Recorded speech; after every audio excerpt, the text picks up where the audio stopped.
Hi friends, welcome back to my channel. ಇವತ್ತಿನ ವ್ಲಾಗ್ನ ಶುರು ಮಾಡ್ತಾ ಇದ್ದೀನಿ. ಎಲ್ಲರೂ ಹೇಗಿದ್ದೀರಾ, ಚೆನ್ನಾಗಿದ್ದೀರಾ ಅಂತ ಅಂದ್ಕೊತೀನಿ. ನಾನು ಕೂಡ ಚೆನ್ನಾಗಿದ್ದೀನಿ. ಬನ್ನಿ ಇವತ್ತಿನ ವ್ಲಾಗ್ನ ಶುರು ಮಾಡೋಣ. ಇದು ಭಾನುವಾರದ ಮಧ್ಯಾಹ್ನದಿಂದ ವ್ಲಾಗ್ನ ಶುರು ಮಾಡ್ತಾ ಇದ್ದೀನಿ. ಸುಮಾರು ಒಂದು 12:30ಇಂದ. ನಮ್ಮ ತೇಜಿಗೆ ನಾನು ಸೀರಿಯಸ್ಸಾಗಿ ಹೇಳ್ತಾ ಇದ್ದೆ, ನೋಡಪ್ಪ ನಾನು ಅಜ್ಜಿ ಮನೆಗೆ ಹೋಗಿರ್ತೀನಿ, ನೀನು ಹೋಮ್ವರ್ಕ್ಸ್ ಎಲ್ಲ ಮುಗಿಸಿ ಬಟ್ಟೆ ಎಲ್ಲ ಎತ್ತಿಕ್ಕಿ ನಿಂದೇನೇನಿದೆಯೋ ಎಲ್ಲ ಕಂಪ್ಲೀಟ್ ಮಾಡಿನಿ, ನೀನು ಅಜ್ಜಿ ಮನೆಗೆ ಬರಬೇಕು ಅಂತ ಹೇಳ್ತಾ ಇದ್ದೆ. ಯಾಕೆಂದರೆ ನಮ್ಮಮ್ಮ ಅವತ್ತು ಭಾನುವಾರ ದಿನ ಅಂದರೆ ಹಿಂದಿನ ದಿವಸ ರೊಟ್ಟಿ ಮಾಡಿದರು ತಿಂಡಿ. ನಮ್ಮಮ್ಮ ಭಾನುವಾರ ಸಾಮಾನ್ಯ ನಿಮ್ಮೆಲ್ಲ ವ್ಲಾಗಲ್ಲೂ ಹೇಳ್ತಾ ಇರ್ತೀನಿ ನಿಮಗೆ, ನಾನು ಭಾನುವಾರ ಎದ್ದೇಳೋ ಸ್ವಲ್ಪ ಲೇಟು ಅಂತ. ನಮ್ಮಮ್ಮ ರೊಟ್ಟಿ ಮತ್ತು ಪಲ್ಯ ಇಲ್ಲಿ ಮಾಡ್ತೀನಿ, ತಿಂಡಿ ಮಾಡ್ತೀನಿ, ಇಲ್ಲಿಗೆ ಬನ್ನಿ ಅಂತ ಹೇಳಿದರು. ಸರಿ ಅಂತ ಅಂದ್ಬಿಟ್ಟು ಏನು ನಾನು ತಿಂಡಿ ಏನು ಮಾಡಲಿಲ್ಲ. ಇಷ್ಟು ದಿನ ನಾನು ಪೂಜೆ ಮಾಡಿರಲಿಲ್ಲ, ಹಂಗಾಗಿ ಇನ್ನೇನು ಸುತ್ತಕ ಎಲ್ಲ ಮುಗೀತು ಅಂತ ಅಂದ್ಬಿಟ್ಟು ನಾನು ದೇವ್ರ ಮನೆಯೆಲ್ಲ ಕ್ಲೀನ್ ಮಾಡಿಕೊಂಡು ಬಟ್ಟೆ ಏನು ವಾಷಿಂಗ್ ಹಾಕಬೇಕಿತ್ತು ಅದನ್ನು ಮಾತ್ರ ಹಾಕಿ ನಾನು ಅಮ್ಮನೇ ತಿಂಡಿ ಮಾಡ್ತಾರಲ್ಲ ಅಂತ ಹೇಳಿ ಅದೊಂದು ಕೆಲಸ ನನಗೆ ಕಡಿಮೆ ಆಯಿತು. ಅಷ್ಟರೊಳಗೆ ನಮ್ಮ ತೇಜನ್ನ ನಾನು ಕಳಿಸಿದ್ದೆ, ಹೋಗಪ್ಪ ನೀನು ತಿಂಡಿ ತಿನ್ಕೊಂಡು ಬಂದುಬಿಡು, ಆಮೇಲೆ ನಾವು ಹೋಗ್ತೀವಿ ಅಂತ. ನನಗೆ ಯಾಕೆಂದರೆ ಸ್ವಲ್ಪ ಆ್ಯಕ್ಟಿವಿಟಿ ಮಾಡೋದಿತ್ತು. ಹಂಗಾಗಿ ಅವನು ಬಂದ ಮೇಲೆ ನಾವು ಹೋದ್ವಿ. ನಮ್ಮಮ್ಮ ಅಷ್ಟರಲ್ಲಿ ಸುಮಾರು ಒಂದು ಗಂಟೆನೇ ಆಗಿತ್ತು ಅನ್ಕೋತೀನಿ ನಾವು ಅಮ್ಮರ ಮನೆಗೆ ಹೋದಾಗ. ಏಕೆಂದರೆ ಅವ್ರು ಬೇಗ ಎಲ್ಲ ತಿಂಡಿ ಎಲ್ಲ ಮಾಡಿಕೊಂಡು ಎಲ್ಲ ಆಗಿ ನಮ್ಮಮ್ಮ ಸೋಸ್ಕೊಂಡು ಕೂತಿದ್ರು. ನಾವು ಹೋಗಿದ್ದು ಲೇಟು. ನಮ್ಮಮ್ಮ ರೊಟ್ಟಿ ಮತ್ತು ಪಲ್ಯ ಮಾಡಿದರು. ಸಿಕ್ಕಾಪಟ್ಟೆ ಹೊಟ್ಟೆ ಹಸ್ದುಬಿಟ್ಟಿತ್ತು. ನಮ್ಮ ಚೋಟಿಗೂ ಕೂಡ ಹೊಟ್ಟೆ ಹಸ್ತಿತ್ತು. ಅವನು ನಾನು ರೊಟ್ಟಿನೇ ತಿಂತೀನಿ ನಮ್ಮ ಅಜ್ಜಿ ಮನೇಲಿ, ನನಗೆ ಅನ್ನನೂ ಮಾಡಬೇಡ ಮುದ್ದೆನೂ ಮಾಡಬೇಡ ಅಂದ. ಸರಿ ಆಯಿತು ಬಾರಪ್ಪ ಅಂತ ಅಂದ್ಬಿಟ್ಟು ಅವನಿಗೂ ರೊಟ್ಟಿನೇ ತಿನ್ನಿಸ್ತಾ ಇದ್ದೆ. ನನಗೆ ರೊಟ್ಟಿ ತಣ್ಣಗಿದ್ರೂ ಪರವಾಗಿಲ್ಲ, ನಾನು ತಿಂತೀನಿ. ಆದರೆ ನಮ್ಮ ಪತಿಯವ್ರಿಗೆ ಬಿಸಿ ಹೆಂಚಿಂದ ತಕ್ಷಣ ಅವ್ರು ತಟ್ಟೆ ಒಳಕ್ಕೆ ಬೀಳಬೇಕು, ಆ ಥರ ಅಷ್ಟು ಬಿಸಿ ತಿಂತಾರೆ. ಹಾಗೆ ಮಧ್ಯಾಹ್ನ ನಾವು ತಿಂಡಿ ತಿಂದೆಲ್ಲ ಆದಮೇಲೆ ನಮ್ಮ ಪತಿಯವರು ನಮ್ಮನ್ನು ಬಿಟ್ಟು ಕೆಲ್ಸಕ್ಕೆ ಹೋದರು. ಮಧ್ಯಾಹ್ನ ಬ್ರೆಡ್ ತಂದಿದ್ದೆ. ಹಿಂದಿನ ದಿವಸ ನಾನು ನಮ್ಮ ಅಮ್ಮರಿಗೆ ಬ್ರೆಡ್ ತಂದು ಕೊಟ್ಟಿದ್ದೆ. ಇನ್ನೂ ಒಂದು ಬ್ರೆಡ್ನ ತರಿಸ್ಬಿಟ್ಟು ಬ್ರೆಡ್ ಟೋಸ್ಟ್ ಮಾಡೋಣ ಅಂತ ಅಂದ್ಕೊಂಡೆ. ತುಂಬ ದಿನ ಆಗಿತ್ತು ಬ್ರೆಡ್ ಟೋಸ್ಟ್ ಮಾಡಿ. ಹಾಗಾಗಿ ಏಕೆಂದರೆ ನಮ್ಮ ಮನೇಲಿ ಬ್ರೆಡ್ ಟೋಸ್ಟ್ ಮಾಡಿಕೊಂಡ್ರೆ ಹೋದ್ವಾರ ಅನ್ನಿಸ್ತಿತ್ತು ಬ್ರೆಡ್ ಟೋಸ್ಟ್ ಮಾಡ್ಕೊಂಡು ತಿನ್ನಬೇಕು, ಮಕ್ಳಿಗೂ ಮಾಡಿಕೊಟ್ಟಂಗೆ ಆಗುತ್ತೆ ಅಂತ. ಆದರೆ ನಮ್ಮ ತೇಜಿಗೆ ಟೆಸ್ಟ್ ಇದ್ದಾಗ ಅವನ್ನ ಆಚೆ ಕಳಿಸಿದ್ರೆ ಸುಮ್ಮನೆ 2 hours ಲೇಟ್ ಆಗುತ್ತೆ ಅವ್ನು ಬರೋದು, ಸುಮ್ಮನೆ ಟೈಮ್ ವೇಸ್ಟ್ ಮಾಡ್ಕೊಂಬರ್ತಾನೆ ಅಂತ ಅಂದ್ಬಿಟ್ಟು ಟೆಸ್ಟ್ ಎಲ್ಲ ಮುಗೀಲಿ ಅಂತ ಅಂದ್ಕೊಂಡೆ. ಹಾಗೆ ನಮ್ಮ ಅಮ್ಮವ್ರ ಮನೆಗೆ ಹೆಂಗೂ ಹೋಗ್ತಿದ್ದೀನಲ್ಲ, ಅಲ್ಲೇ ಮಾಡಿದ್ರಾಯ್ತು, ಅವರು ತಿಂದಂಗೆ ಆಗುತ್ತೆ ಅಂತ ಹೇಳ್ಬಿಟ್ಟು ಅಲ್ಲೇ ಮಾಡೋಣ ಅಂತ ಅಂದ್ಬಿಟ್ಟು ನಮ್ಮಮ್ಮ ಎಲ್ಲ ರೆಡಿ ಮಾಡಿಕೊಟ್ರು. ಈರುಳ್ಳಿ ಎಲ್ಲ ನನ್ನ ಮಗ ಹೆಚ್ಚಿದ. ನನ್ನ ಮಗ ಬಂದ್ಬಿಟ್ಟ ಬೇಗ, ಅವ್ನಿಗೆ ಮನಸ್ಸು ತಡೆಯೋದೇ ಇಲ್ಲ ಅವನಿಗೆ. ನಾವಲ್ಲಿದ್ದರೆ ಅವನು ಬಂದ್ಬಿಟ್ಟ ಬೇಗ. ಸರಿ ಅಂತ ಈರುಳ್ಳಿ ಅವನೇ ಹೆಚ್ಕೊಟ್ಟ, ಕೈನೂ ಸ್ವಲ್ಪ ಕುಯ್ಕೊಂಡ. ಹಂಗೆ ನಮ್ಮಮ್ಮ ಕ್ಯಾರೆಟು, ಕೊತ್ತಂಬರಿ ಸೊಪ್ಪು, ಟೊಮೆಟೊ ಎಲ್ಲ ಹೆಚ್ಕೊಟ್ರು. ಹಾಗೆ ಸ್ವಲ್ಪ ನಾನು ಮಾಡ್ತಾಯಿದ್ದೆ. ನಮ್ಮ ಅಪ್ಪಾಜಿಗೆ ಸ್ವಲ್ಪ ಅದು ಸಂಜೆ ಆಗಿದ ತಕ್ಷಣ ಏನಾದರೂ ಸ್ನ್ಯಾಕ್ಸ್ ಬೇಕೇ ಬೇಕು ನಮ್ಮ ಅಪ್ಪಾಜಿಗೆ. ಸೊ ಹೊಟ್ಟೆ ಹಸಿತೈತೆ ಬೇಗ ಮಾಡಮ್ಮ ಅಂತಾಯಿದ್ರು, ಬೇಗ ಮಾಡಿಕೊಡಿ ಅಂತ ಹೇಳ್ತಾಯಿದ್ರು. ಹಂಗೆ ಮಾಡಿದೆ. ನಾನು ನಮ್ಮಮ್ಮ ಮಾತಾಡೋ ಅಷ್ಟೊತ್ತಿಗೆ ಆಲ್ರೆಡಿ 4 ಗಂಟೆ ಆಗಿ ಹೋಗಿತ್ತು. ಬ್ರೆಡ್ ಟೋಸ್ಟ್ ಮಾಡಿದೆ, ತಿಂದ್ವಿ. ಬ್ರೆಡ್ಡು ಸ್ವಲ್ಪ ನಮ್ಮ ಅಪ್ಪಾಜಿಗೆ ಮೆತ್ತಗಿರಬೇಕಾಯಿತು. ಬೆಣ್ಣೆ ಹಾಕಿ ಮಾಡಿದರೆ ಸಿಕ್ಕಾಪಟ್ಟೆ ಚೆನ್ನಾಗಿರ್ತಿತ್ತು. ನಾನು ನಮ್ಮ ಮನೇಲಿ ಮಾಡಿದರೆ ಬೆಣ್ಣೆ ಹಾಕಿ ಮಾಡ್ತಿದ್ದು ಮುಂಚೆ ಎಲ್ಲ. ಆದರೆ ನಮ್ಮ ಅಪ್ಪಾಜಿಗೆ ಬೆಣ್ಣೆ ಹಾಕೋಂಗಿಲ್ಲ, ಹಂಗಾಗಿ ನಾನೇನು ಮಾಡಿದೆ, ಬೆಣ್ಣೆ ಹಾಕಲಿಲ್ಲ, ಹಾಗೆ ಮಾಡಿದೆ. ತಿಂದ್ವಿ, ಚೆನ್ನಾಗಿತ್ತು.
ನಮ್ಮ ತೇಜುನ ಬಾರಪ್ಪ ತಿನ್ನು ಅಂತ ಕರಿತಾ ಇದ್ದೆ. ಆಯಿತು ಬಾರಪ್ಪ ಮಾಡಿತು ಅಂತ. ಅವನು ಎಲ್ಲ ಆಟಾಡೋಕೆ ಹೋಗ್ಬಿಟ್ಟು ಬರ್ತೀನಮ್ಮ ಅಂತ ಅಂತಿದ್ದ. ಏಕೆಂದರೆ ಹೋದ ವರ್ಷ ಬೇಸಿಗೆ ರಜದಲ್ಲಿ ಹೋಗಿದ್ದವನು. ಹೋದ ವರ್ಷ ಅಂದರೆ ಈ ವರ್ಷವೇ ಬೇಸಿಗೆ ರಜದಲ್ಲಿ ಹೋಗಿದ್ದು. ಅವನು ಅವತ್ತಿಂದ ಬಿಟ್ಟಿರಲಿಲ್ಲ ಆಟಾಡೋದಕ್ಕೆ. ಅಮ್ಮ ಪ್ಲೀಸ್ ಒಂದು 10 ನಿಮಿಷ, ಇಲ್ಲಾಂದರೆ 10 ನಿಮಿಷ ಆಗಲ್ಲ, 1 ಅವರ್ ಹೋಗಿ ಬರ್ತೀನಿ ಅಂದ. ಸರಿ ಹೋಗಿ ಬರಪ್ಪ ಅಂತ ಹೇಳಿದೆ. ಬಂದಮೇಲೆ ಅವನು ತಿಂದಾದ್ಮೇಲೆ ನಮ್ಮ ಮನೆಯವ್ರು ಬಂದರು. ನಮ್ಮ ಮನೆಯವ್ರು ಬಂದಮೇಲೆ ನಾವೆಲ್ಲ ಮನೆಗೆ ಬಂದ್ವಿ ರಾತ್ರಿ. ಇದು ನೆಕ್ಸ್ಟ್ ಡೇ ವ್ಲಾಗ್. ಇದು ಮೆಂತ್ಯ ಬಾತ್ ಮಾಡೋಣ ತಿಂಡಿ, ಇವತ್ತು ಸ್ಕೂಲ್ಗೆ ಆಗುತ್ತೆ ಬೆಳಗ್ಗೆ ತಿಂಡಿಗೆ ಅಂತ ಅಂದ್ಬಿಟ್ಟು ಮೆಂತ್ಯ ಬಾತ್ಗೆ ರೆಡಿ ಮಾಡ್ತಾಯಿದ್ದೆ. ಹಿಂದಿನ ದಿವಸ ನಮ್ಮಮ್ಮವ್ರ ಮನೆಗೆ ಹೋದಾಗ ಮೆಂತ್ಯ ಬಾತ್ ನನಗೆ ಸೊಪ್ಪು ಸೋಸೋದು ಅಂದರೆ ಸ್ವಲ್ಪ ಇರಿಟೇಟ್ ಆಗುತ್ತೆ ನನಗೆ. ಹಾಗಾಗಿ ನಮ್ಮಮ್ಮ ಕೈ ಕೊಟ್ಟಿದ್ದೆ, ಅಮ್ಮ ನಂಗೆ ಸೋಸ್ಕೊಡು ಅಂತ. ಹಂಗೆ ಬೆಳ್ಳುಳ್ಳಿ ತಗೊಂಡೋಗಿದ್ದೆ. ಬೆಳ್ಳುಳ್ಳಿನೂ ಕೂಡ ಸುಳ್ಕೊಂಬಂದರೆ ಬೆಳಗ್ಗೆ ತಿಂಡಿ ಬೇಗ ಬೇಗ ಮಾಡ್ಬೋದು ಅಂಥೇಳಿ ಹಂಗಾಗಿ ರೆಡಿ ಮಾಡ್ಕೊಂಬಂದಿದ್ನಲ್ಲ ಅಂತ ಅಂದ್ಬಿಟ್ಟು ಎಲ್ಲ ಬೇಗ ಬೇಗ ಮಾಡ್ತಾಯಿದ್ದೆ ತಿಂಡಿ ಮಾಡೋಣ ಅಂತ. ಏಕೆಂದರೆ ಅಮ್ಮವ್ರಿಗೂ ಕೊಟ್ಟು ಕಳಿಸ್ಬೇಕು, ಮಕ್ಳಿಗೂ ಮಾಡಬೇಕು. ಮತ್ತು ಇವತ್ತು ಸಾಂಬಾರು ಮಾಡೋದು ಒಂದು ಕೆಲಸ ಕಡಿಮೆ ಆಯಿತು.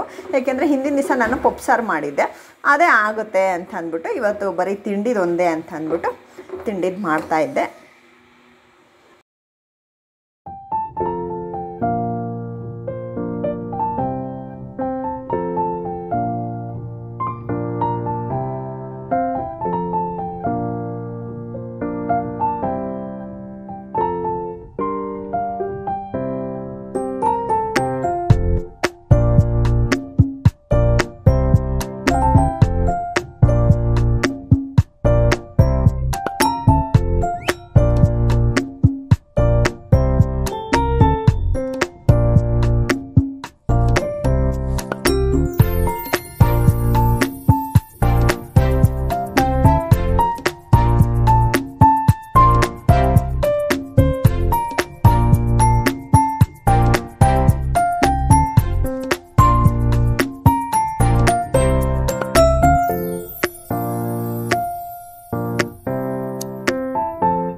ನಮ್ಮ ತೇಜಿಗೆ ಅಷ್ಟು ಹೇಳಿದ್ದೀನಿ ಹಿಂದಿನ ದಿವಸ ಎಲ್ಲ ಕಂಪ್ಲೀಟ್ ಮಾಡಿನೇ ನೀನು ಅಜ್ಜಿ ಮನೆಗೆ ಬರಬೇಕಪ್ಪ ನೀನು ಅಂತ.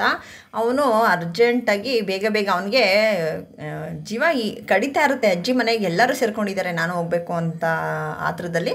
ಸ್ವಲ್ಪ ಇನ್ನೂ ಇನ್ಕಂಪ್ಲೀಟ್ ಇತ್ತು, ಬಂದಿದ್ದ. ಆಮೇಲೆ ಅಮ್ಮ ನಾನು ಇನ್ನೂ ಒಂದು ಡಯಾಗ್ರಾಮ್ಸ್ ಎಲ್ಲ ಮಾಡಬೇಕು ಆ್ಯಕ್ಟಿವಿಟಿ, ಆದರೆ ನನಗೆ ಅದು ಬರ್ತಾ ಇಲ್ಲ ಅಂತ. ಎಲ್ಲ ಅವನೇ ಮಾಡ್ಕೋತಾನೆ. ಯಾಕೆ ಬರ್ತಾ ಇಲ್ಲ ನೀನೇ ಮಾಡ್ಕೊ ಅಂತ ಹೇಳಿದ್ರೆ, ಇಲ್ಲಮ್ಮ ಅದು ಯಾಕೋ ಪ್ರಾಕ್ಟೀಸ್ ಮಾಡಿದೆ ಬರ್ತಾ ಇಲ್ಲ ಅಂತ ಅಂದ. ಸರಿ ಆಯ್ತಪ್ಪ ಅಂತ ಅಂದ್ಬಿಟ್ಟು ಮ್ಯಾಥ್ಸ್ದು ಡ್ರಾಯಿಂಗು ನಾನು ಮಾಡಿಕೊಡ್ತಾ ಇದ್ದೆ. ಹಂಗೆ ಅಮ್ಮ ಅದು ನನಗೆ ಅದು ಹೆಸರು ಕೂಡ ಬರ್ಕೊಟ್ಬಿಡಮ್ಮ ಅಂತ ಅಂದ. ಸರಿಯಪ್ಪ ಆಯಿತು ಅಂತ ಅಂದ್ಬಿಟ್ಟು ಆ ತಿಂಡಿನ ಸ್ವಲ್ಪ ನೀರೆಲ್ಲ ಅಕ್ಕಿ ನೀರು ಹಾಕಿದ್ಮೇಲೆ ಸ್ವಲ್ಪ ಕುದಿಯೋ ಟೈಮಲ್ಲಿ ಇವನಿಗೆ ನಾನು ಡಯಾಗ್ರಾಮ್ಸ್ ಎಲ್ಲ ಬಿಟ್ಕೊಟ್ಟೆ. ಅಷ್ಟರೊಳಗೆ ತಿಂಡಿನೂ ಕೂಡ ಆಯಿತು. ಮತ್ತು ಇನ್ನು ಸ್ವಲ್ಪ ಎಲ್ಲ ಏನು ಲೇಬಲ್ ಮಾಡೋದಿತ್ತು, ಹೆಸರು ಬರೆಯೋದಿತ್ತು ಡಯಾಗ್ರಾಮ್ಗೆ, ಹೆಸರನ್ನೆಲ್ಲ ಬರ್ಕೊಟ್ಟಾದಮೇಲೆ ಸರಿಯಪ್ಪ ಆಯಿತು ಎಲ್ಲ ಬರ್ಕೊಟ್ಟಿದ್ದೀನಿ, ತಿಂಡಿ ತಿನ್ಬಾ ಅಂತ ಕರೆದೆ ಅವನ್ನ.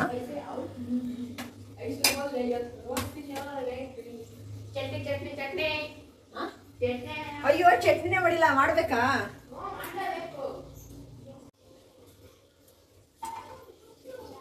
ತೇಜು ಬಾರಮ್ಮ, ತಣ್ಣಗಾಗುತ್ತೆ ತಿನ್ನೋ.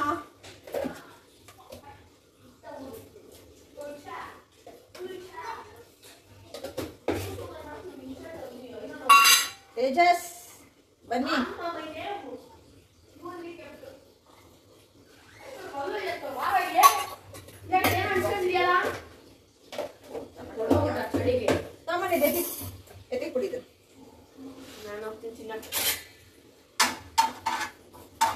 ನಾನು ಚಟ್ನಿ ಮಾಡಿದೆ. Wow, super, so beautiful, so elegant, just looking like a wow. ಏನಪ್ಪ ಇನ್ನೊಂದು ಓದಿಸ್ಬೇಕಾ? ನಾನು ಸಕ್ಕತ್ತಾಗಿ ಒದಿಸಿದ್ದೆ ನನಗೆ 3 ಥರ. ಹಾಂ ಹೇಗಿರೋ ಬಂದೆ. ನಾನು ಚಟ್ನಿ ಮಾಡೋದೇ ಮರ್ತೋಗ್ಬಿಟ್ಟಿದ್ದೀನಿ. ಅದು ಮರಿಬಾರ್ದು ಅಂತಲೇ ನಾನು ಮಿಕ್ಸಿನ ಅಲ್ಲೇ ಇಟ್ಟಿದ್ದೀನಿ. ಆದರೂ ಕೂಡ ಲಾಸ್ಟಲ್ಲಿ ಮರ್ತೋಗ್ಬಿಟ್ಟೆ ನಾನು. ನಮ್ಮ ಪತಿಯವರು ಹೇಳಿದರು ಹಿಂದಿನ ದಿವಸನೇ, ರೀ ನಾಳೆ ಮೆಂತ್ಯ ಬಾತ್ ಮಾಡ್ತೀನಿ ಅಂದ ತಕ್ಷಣ, ಇಲ್ಲ ನೀನು ಚಟ್ನಿ ಮಾಡ್ಕೊಡ್ಬೇಕು ನೀನು ಅಂತ. ಸರಿ ಆಯಿತು ಅಂದೆ. ನನ್ನ ತೇಜುನೂ ಹಂಗೆ ಹೇಳಿದ್ದ. ಅಪ್ಪ ಮಗ ಒಂದೇ ಥರ ಹೇಳ್ತಾರೆ. ಮತ್ತು ಇವನು ತೇಜು ಏನಾದರೂ ನಾನು ಮಾಡಿರೋ ತಿಂಡಿ ಚೆನ್ನಾಗಿದೆ ಅಂದರೆ ದಿನ ಚೆನ್ನಾಗೇ ಇರುತ್ತೆ. ಚೆನ್ನಾಗಿದೆ ಅಂತ ಏನಾದರೂ ಎಕ್ಸ್ಟ್ರಾ ಸ್ವಲ್ಪ ಜಾಸ್ತಿ ತಿಂದರೆ ಸೇಮ್ ಅವ್ರ ಅಪ್ಪನೂ ಹಂಗೆ ಅವನ ಥರನೇ ಇಬ್ಬರು ಒಂದೇ ಥರ ಮಾತಾಡ್ತಾರೆ, ಒಂದೇ ಥರ. ಅವನು ತಿಂದರೆ ಅವರು ತಿಂತಾರೆ ಚೆನ್ನಾಗಿದೆ ಅಂತ. ಎಲ್ಲಾದರೂ ಒಂದೊಂದು ಸರಿ ಏನಾದರೂ ಮಿಸ್ ಆದಾಗ, ಟೇಸ್ಟ್ ಮಿಸ್ ಆದಾಗ ಅವನೇನಾದರೂ ಅಮ್ಮ ಇವತ್ತು ಯಾಕೋ ಸುಮಾರಾಗಿದೆ ಅಂದರೆ ಸಾಕು, ಅವ್ರ ಅಪ್ಪನೂ ಅದೇ ಹೇಳ್ತಾರೆ. ಇಬ್ಬರು ಒಂದೇ ಥರ. ಆವಾಗ ಅವನೇನಾದರೂ ಒಂಚೂರು ಕಡಿಮೆ ಇದೆ ಅಮ್ಮ ಯಾಕೋ ಟೇಸ್ಟು ಅಂತ ಅಂದರೆ ಸಾಕು, ನಾನು ಬೈದ್ಬಿಡ್ತೀನಿ ಅವನೇ ಸುಮ್ಮನೆ ತಿನ್ನೋ ಅಂತ. ಏಕೆಂದರೆ ಇನ್ನೆಲ್ಲಿ ನಮ್ಮ ಪತಿಯವರು ಊಟ ಮಾಡಲ್ಲ, ತಿಂಡಿ ತಿನ್ನಲ್ಲ, ಆ ಥರ ಏನಾದರೂ ಮಾಡಿದಾಗ ಅಂತ ಅಂದ್ಬಿಟ್ಟು ಅವನ್ನ ಬೈದ್ಬಿಡ್ತೀನಿ, ಸುಮ್ಮನೆ ತಿನ್ನಪ್ಪ ನೀನು ಅಂತ ಅಂದ್ಬಿಟ್ಟು. ಆದರೆ ಆಮೇಲೆ ಕೊನೆಗೆ ಅವರು ಕೂಡ ಅದೇ ಮಾತು ಹೇಳ್ತಾರೆ. ಅದು ರೇರು, ಎಲ್ಲೋ ಒಂದೊಂದು ಸರಿ ದಿನ ಚೆನ್ನಾಗೇ ಇರುತ್ತೆ.